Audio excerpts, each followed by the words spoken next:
Hey everybody, it's finally sunny here. I'm gonna put in this video some of the graphs that I collect from my solar system that shows how bad our power's been lately. I haven't been able to use any of my garage equipment or anything for the last few days just to make sure the heaters are still running, and make sure the chicken coop still has power, and that our pump house, all of our pump house and our everything runs off our solar. So I haven't been able to really do anything to make sure we maintain enough power. And that's one of the big things about the solar system that we're upgrading, is the amount of solar we get and can take in. Because right now, the 8,800 watts that it brings in just isn't enough to maintain like day-to-day use of what we have. But that's the reason why, the system's going to have the big build that we're going to have. So, just a little glimpse, and I'll show it later when I start talking about today and what we're going to go over and just some basic stuff. I'm going to start building my overlanding rig, which is going to have 300 watts of rigid solar panels on it. And then, depending on how we do it, maybe another 200 watts of flexible solar panels. It depends on what I'm, able to put together and get. We got the rigid solar panels through one of Renegy's raise programs and stuff like that. I was able to bid on them, and then I did a bunch of research for them, and they were able to give me some panels, not for reviews or sponsorship or anything. They just gave me panels. So I'm going to use them. Solar, if they're sitting on the ground or, locked up in a garage or wherever where they are right now, they're not doing anything, and they might as well make some solar. So I'm going to have them running the solar system on my overlanding ring on my truck, and we're going to use that to power overlanding. And then my truck will also be a portable battery system, like a solar generator. So if, say, my system's getting low and my truck batteries have a ton of power in them, I can move my system over. It will have a 240 system in it, oddly enough. I'm going to do that. So, that way I can use it for a portable welder if we need to use it or something like that. So, stay tuned for this video, and thank you, everybody. I think we've hit 117 subscribers as of this video, which is amazing to me. I put the first video up over a year ago, and then this more recent two videos, I put them up, over the last week or so. I think we've gained like 30 subscribers, and it's awesome. It's great that I'm able to share what we're doing and what I'm trying to accomplish. I'm not an expert. I'm just a DIY guy. I have a decent amount of electrical experience, but it doesn't mean, I'm the best at it. And I'm just going to do as much as I can and learn. I'm following some other smaller YouTubers right now that are doing the same thing. They're just trying to put a system together to, support what they're trying to do. So thank you, everybody. And we're going to go over, what I'm doing with my Growatts right now, and a little bit more about the wiring and the 2 years, a year and a half that the system's been up, and, make sure that, you guys understand what it's been doing and, how it's been performing. I'm going to have graphs with it, I'm going to include them in the video and talk over it, and, just go over like the ups and downs. And there are a lot of downs. I mean, the system, doesn't perform great certain times of the year. This is one of them. The sun never gets above the tree line right now. So, we're not producing great. But, we've had 2 days where the most we've produced, I think, is about 2 kilowatts. But today I think we're well over 10. So with the system being a 30 kilowatt system, it's charged about a third of it. And it's bringing us back to a usable amount. So I'm going to actually start being able to work on the overlanding rig. So thank you, everybody, like I said, and we'll keep up. And I'm going to start talking about the EG4 system and the Growatt system here once we get into the shop. All right, we're back in my power room, and let's kind of talk about how the SPF 5000 ESs have performed over the last year or so. So first off, like I talked about in my previous video, this is my primary array. It's got 6,100 watts of solar on it. This is the secondary array. This has 2,850-ish watts on it. So we're at about 88 100 watts. So over the last year, we have pulled in roughly 3.6 megawatts of solar. Now that should actually be more, but since I don't offload any of the power, and for 3 of the months during the summer, I was barely in my shop, the batteries would top off and only the usage would be topped off every day. Once they topped off, the solar stopped pulling and we stopped pulling it in, so I didn't really get any of it recorded. So really, we probably could have produced closer to 6 megawatts, but that's kind of where we are. Now this one's just coming in and out of solar right now, and this one isn't, and the reason for that is this main array is behind a bunch of trees right now, and this secondary array, oddly enough, sees a little bit more light at the end. So what we're going to end up doing is, like I said, I'm going to have another array on this, this one will transition into this array's setup. So this array and this array will be the big, large back array, and this one will be the short array. And then once we have the full main array up, these 3 will all only be the large back array. And then I'm going to have another charge controller running my fence array. So the performance over the last year. So I'm going to include a graph right here. And over the last year, like I said, we're at about 3.6 megawatts. Now, what that has allowed us to do is this shop minus for the last 3 weeks has been 100% on solar. But because of the winter and how I have trees affecting my arrays right now, I had to run the small tender off of our grid setup. So this tender only puts in, I think, 17 amps at 52 volts. So, about 1700 watts I can get in with it. And what that's enough, it's just enough to keep the batteries up, tended, not full. They've been sitting actually more around 50% to 70%. And the heater's running. Here's one of the heaters. The other one's in the pump house and then running the pump. So the last week has been really, really bad. Shortest day of the year. And then on top of that, we've had very, very gray skies. So you're going to see throughout these graphs of, the main array, I think, peaked at like 600 watts a couple of the days. And the secondary array was, even lower. And I think we even had some even lower days. I think the lowest day was about 2 kilowatts, but I'll have it up here in graphic.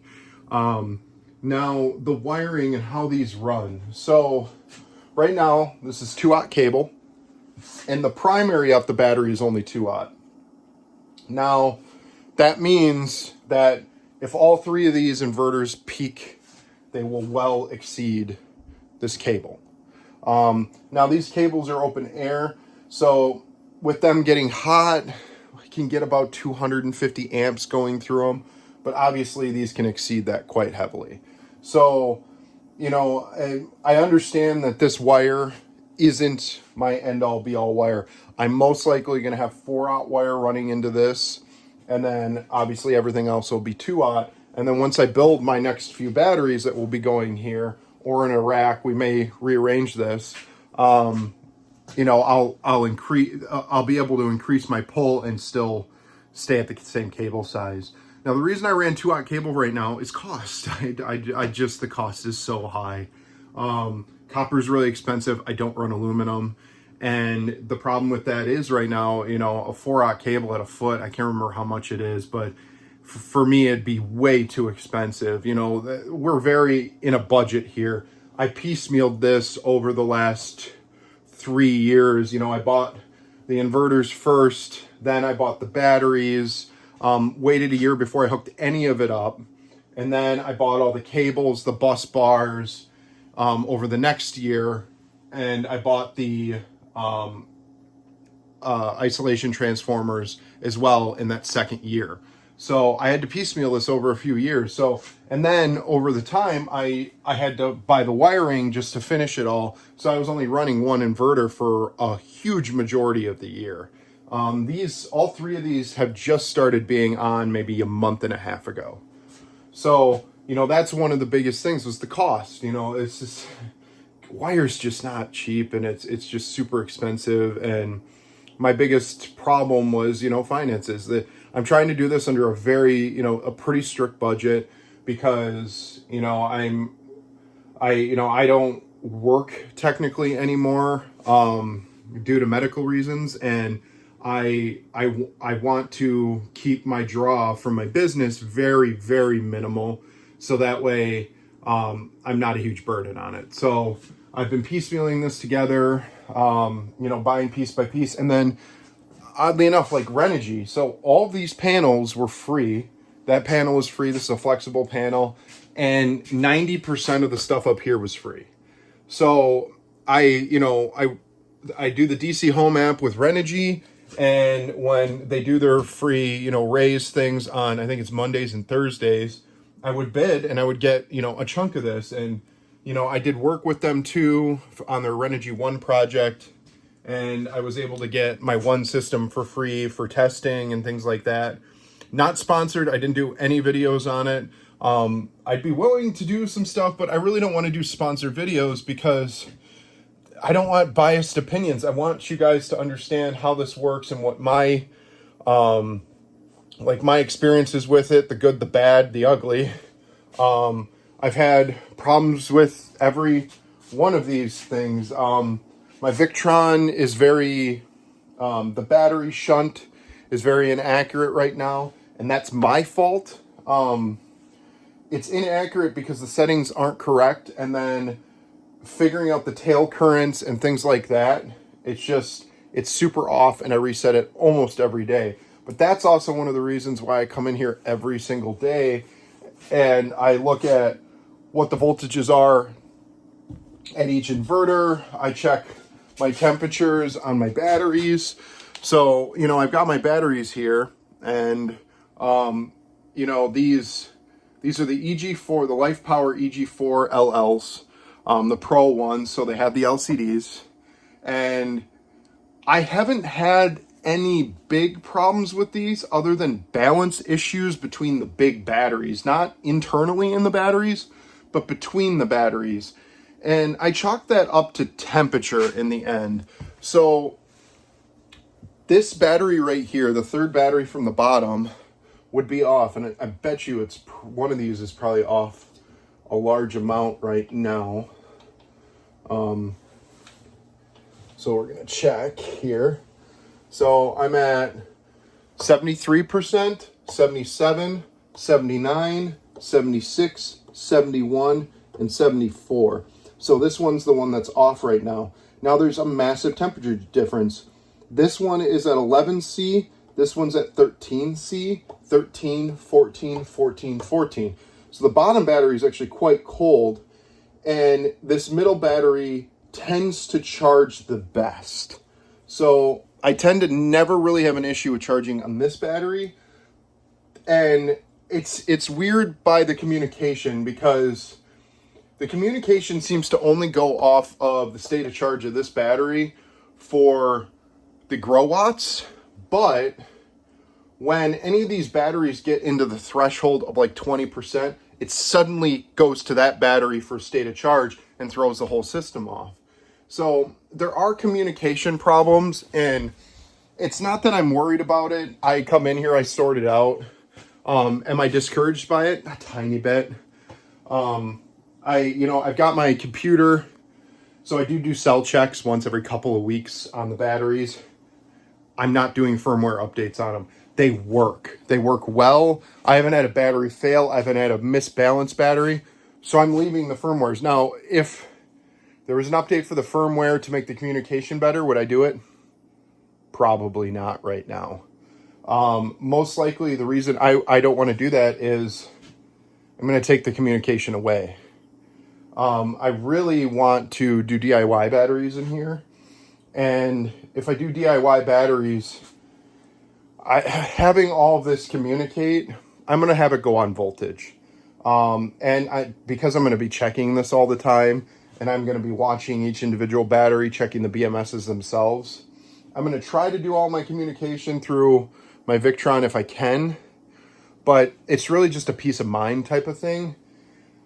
My physical, I'm going to come out here and always be checking on this. Like I said in my big video, my hour-long video, I don't want to get complacent and not come in here and find out that a fan filled in one of these or one of these batteries has gotten to, 30% while the other ones are at 70%. I want to be able to check that. Oh, crap, this one's getting way lower. Let me do a balancing on them, bring them all back up, or I can shut that battery off or shut off the higher, the higher charge batteries while I've got solar, let the solar bring that battery back up to a higher, percentage, a more close percentage, then bring them all back on. Because you can very easily just shut one of these batteries off and the rest of them will still work. It doesn't mess the communication up that I've noticed. Because you don't shut the BMSs off, you can just shut the output of the battery off with the breaker and just, take it out of the stack basically while the communication's still there. So that's one of the big things, but I really do like these inverters, these charge inverters. There's a bunch of stuff online with issues.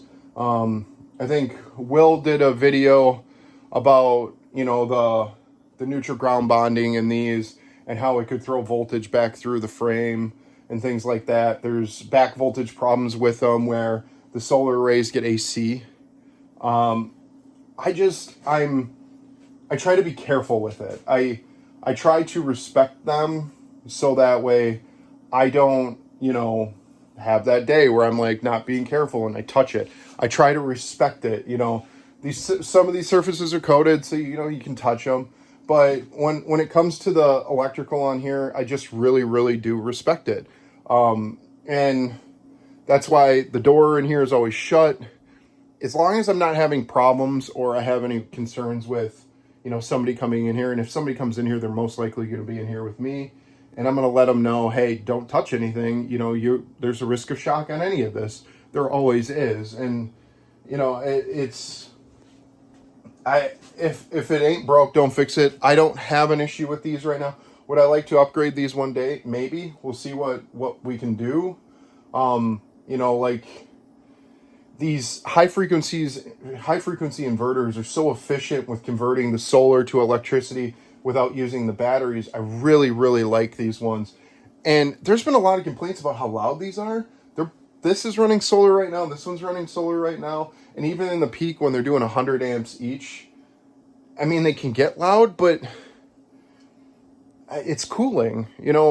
Loud pretty much means airflow. And I'm not too worried about the airflow in them. And this room does, like I said, is the solar. So there's nothing really in here.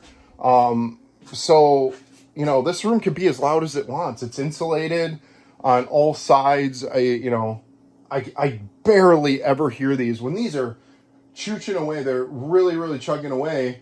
And I'm in my shop my shop's on the other side of this wall. I barely hear them. And then I'll turn some music on and I'll never hear them. And I don't have any issues with light. Out here is the main garage, all this light.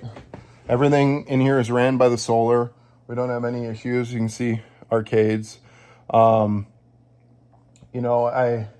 This is what I do for a living. I run an arcade.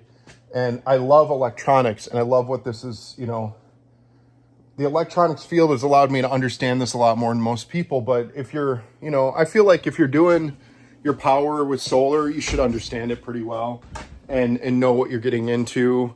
I watched a few YouTube videos recently about a guy that, is confused that his batteries aren't the way they're supposed to be and all this other stuff. And it's like, you should know very heavily, like what the pros and cons of your batteries are. You should know the pros and cons of your inverters.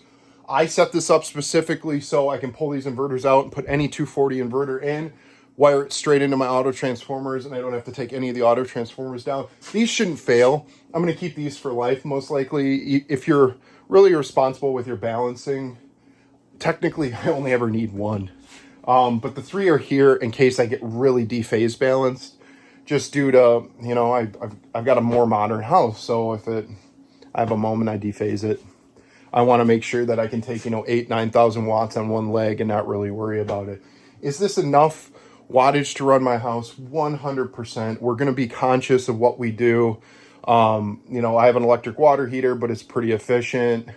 Our stove in our house is gas right now. Eventually, I'd like to make it electric. Our heat's propane, gas. You know, I try to be really like-minded on what I'm buying because I know that eventually we're going to be on this. All my lights in my house, outside, everything's LED. You know, I try to make sure that I'm not... You got to keep... In the back of your mind, you always have to keep the fact that I'm providing my power, or going to be. So this is my experience with these so far. You know, I hope the graphs help. That's from the Shine server. That's what Growatt uses. I like it. It's not the greatest app, but it works really well with their Wi-Fi, and they have a cellular Wi-Fi too. So if you don't have like Wi-Fi at your location, you can put it on cellular. And I know Solar Assistant works with these as well. So I'll eventually go to Solar Assistant just because I like the platform and how it runs a little bit better. So, you know, that's just my experience so far. So I'm going to do another video later on about like the balances and the software on these EG4LLs.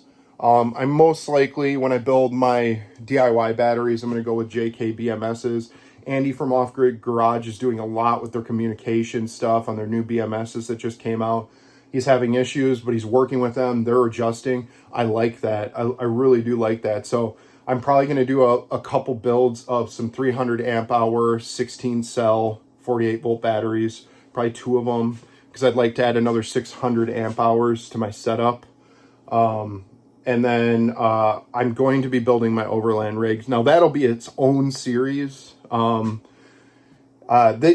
The series I'm doing right now is just on the Growatt stuff and my general uses and like what I think of it. I've ran welders. I've ran a 240 welder off these, no issue, a 200 amp welder. I've ran my 120 volt welder. I got chest freezers and stuff. I've never had an issue with starting up. My garage door works. Everything so far that I put into these things, have taken it with no issue, no problem. Even my chop saw, my miter saw, when I use it, every once in a while I'll click it and there's a tiny dim. But if the system is ramped up a little bit, so we're using it a little bit, you never even see the lights dim. So I love this so far, and I really like what they've done. It seems like they run well. I'm going to do a cleaning of these probably in the next week or so, where I'm just going to hit them with compressed air to move some of the dust out of them. And that's pretty much it. Maintenance wise, as long as you watch them, I haven't had any issues. So I followed the directions on the distances and everything. And yeah, so thank you everybody. I'm so happy we've gotten to 117 subscribers as of my recording of this video. I'd love to add more. Please subscribe. I'm trying to do as much as I can and cover as many videos as I can. I'll probably put out 1 to 2 a week, depending. I do have a pregnant wife right now, so I might have to take a break for her sake so I can, you know, watch my other kid and give her the most care I can. So, you know, I'm going to be building a solar electric boat. So I got a boat. It's gas powered right now. It's a Wellcraft Classic 170 from the 90s or 80s. And I'm going to be converting this to electric. An RC system. So stay tuned for that. That'll be a whole series. I might do it this winter, but most likely I'm going to be doing the truck this winter. So thank you everybody, and I hope you learned something. I'm learning something every day. I've had these for almost 3 years now, and I'm still learning from them. So thank you everybody.